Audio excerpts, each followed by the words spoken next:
Hello دوستو، آج کی کہانی اسکول پر ہے۔ چلو شروع کرتے ہیں۔ اسکول۔ آج عبداللہ بہت خوش تھا کیونکہ آج اس کے بیٹے حذیفہ کا اسکول میں پہلا دن تھا۔ عبداللہ دن بھر رکشہ چلاتا اور جو کماتا اس کے گھر والے اللہ کا شکر ادا کرتے ہوئے زندگی گزارتے۔ عبداللہ ان پڑھ تھا، اسے پڑھنا لکھنا بالکل بھی نہیں آتا تھا۔ اسی وجہ سے وہ چاہتا تھا کہ اس کا بیٹا تعلیم حاصل کرے اور علم کے ذریعے پوری دنیا میں دین زندہ کرے۔ عبداللہ نے سب سے پہلے مسجد کے امام صاحب سے، جو عالم دین تھے، مشورہ کیا کہ عبداللہ کی تعلیم و تربیت کس طرح کی جائے۔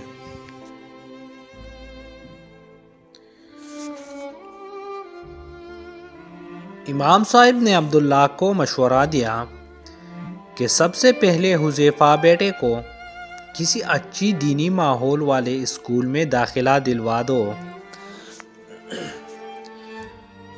پھر کچھ عرصہ بعد جب حذیفہ بیٹا اچھی طرح پڑھنا لکھنا سیکھ لے تو اسے کسی اچھے مدرسے میں حفظ یعنی قرآن یاد کروا دیا جائے۔ عبداللہ کو امام صاحب کی باتیں بہت اچھی لگی۔ وہ امام صاحب سے اجازت لے کر گھر آیا اور حذیفہ کی والدہ کو امام صاحب کی کہی ہوئی باتیں بتائی۔ حذیفہ کی والدہ ایک سمجھدار خاتون تھی، وہ بھی ان باتوں پر عمل کرنے کے لیے فوراً تیار ہو گئی۔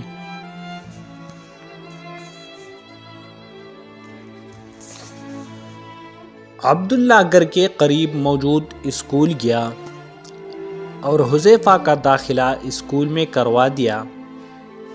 آج حذیفہ کا اسکول جانے کا پہلا دن تھا۔ ایسے لگ رہا تھا کہ عبداللہ کے گھر میں عید آ گئی ہے۔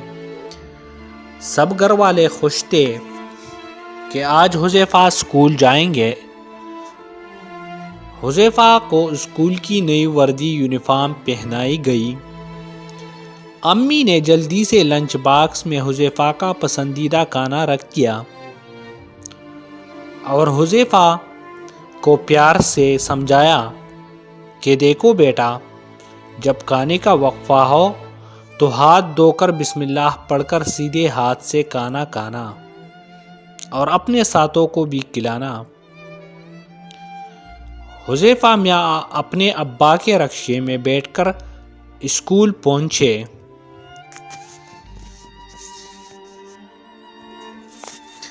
لیکن دوستو، ہوا ہی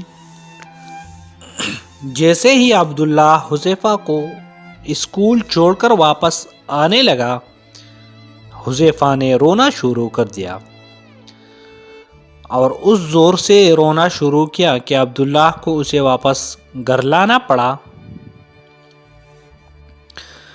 گھر آ کر عبداللہ نے حذیفہ کو بہت سمجھایا اور علم حاصل کرنے کے فضائل سنائے، لیکن حذیفہ میاں نہ مانے اور اسکول جانے کے لیے بالکل تیار نہ تھے۔ اب تو عبداللہ بہت پریشان ہوا اور حذیفہ کی والدہ سے مشورہ کیا۔ انہوں نے عبداللہ کو سمجھایا کہ بچہ ہے، کچھ دنوں میں سب ٹھیک ہو جائے گا۔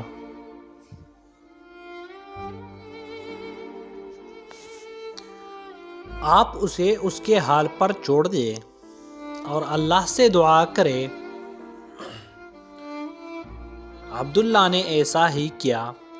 وہ روزانہ ہر فرض کے بعد حذیفہ کے لیے دعا کرتا۔ حذیفہ میاں اپنی مستی میں مگن تھا۔ وہ دن کو باہر نکلتے، دوستوں میں کھیلتے اور شام کو گھر آ کر کھانا کھا کر سو جاتے۔ ایک دن حذیفہ اپنی عادت کے مطابق شام کے وقت کھیل کے میدان پہنچے تو وہ یہ دیکھ کر حیران رہ گیا کہ ان کا کوئی دوست بھی کھیلنے نہیں آیا۔ وہ بہت پریشان ہوئے اور کچھ دیر دوستوں کا انتظار کرنے کے بعد گھر واپس آ گئے۔ دوسرے دن بھی یہی ہوا، یہاں تک کہ پورا ہفتہ گزر گیا۔ اب حذیفہ نے بھی گھر سے نکلنا چھوڑ دیا۔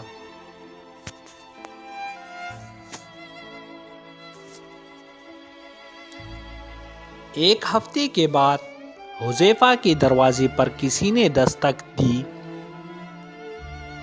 حذیفہ نے دروازہ کھولا تو اس کے سارے دوست کھڑے تھے۔ وہ حذیفہ کو کھیلنے کے لیے بلانے آئے تھے۔ حذیفہ نے ان سے پورا ہفتہ غائب رہنے کی وجہ پوچھی تو انہوں نے بتایا کہ ہمارا اسکول میں امتحانات ہو رہے تھے، اس لیے ہم پڑھائی کر رہے تھے۔ اب الحمدللہ ہمارے امتحانات ختم ہو گئے ہیں تو ہم تمہیں کھیلنے کے لیے بلانے آئے ہیں۔ حذیفہ ان کی باتیں سن کر حیران رہ گیا۔ اس نے امتحان کا لفظ پہلی مرتبہ سنا تھا۔ اسے نہیں پتا تھا کہ امتحان کیا ہوتا ہے۔ دوستوں کے سامنے تو اس نے کچھ نہیں کہا، خاموشی سے ان کے ساتھ کھیلنے کے لیے چلے گئے۔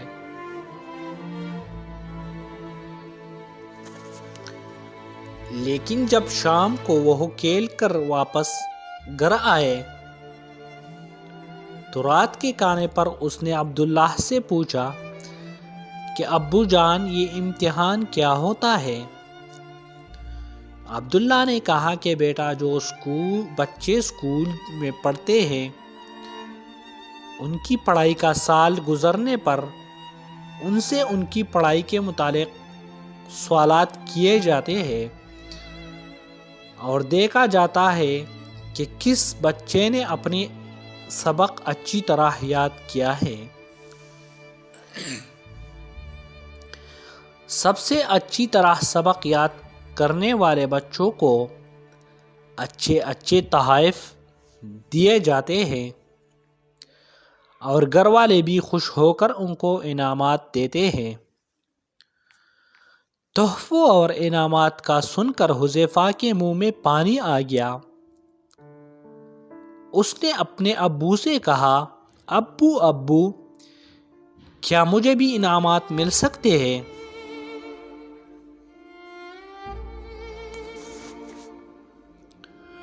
عبداللہ نے کہا، کیوں نہیں، اگر تم اسکول جاؤ اور دل لگا کر پڑھو تو تمہیں بھی انعامات ملیں گے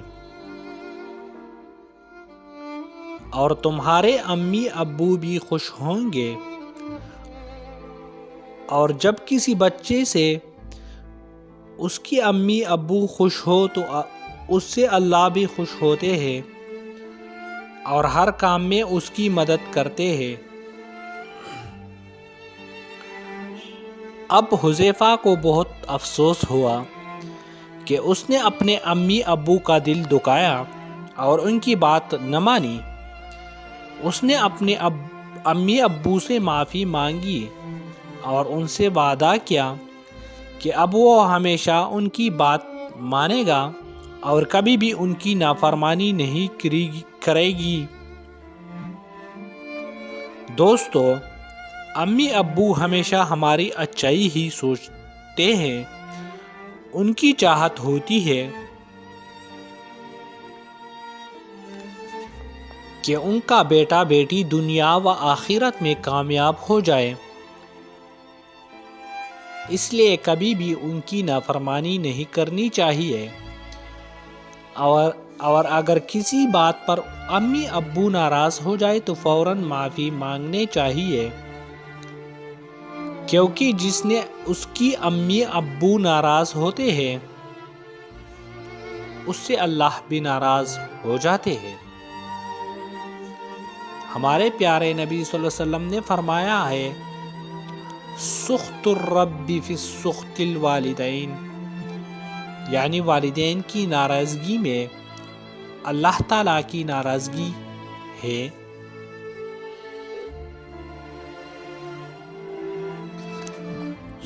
دوستو، اس کہانی سے ہم نے نتیجہ اخذ کیا کہ اپنے والدین کی بات ہمیشہ ماننی چاہیے، اس میں ہی ہماری خیر و برکت ہوگی۔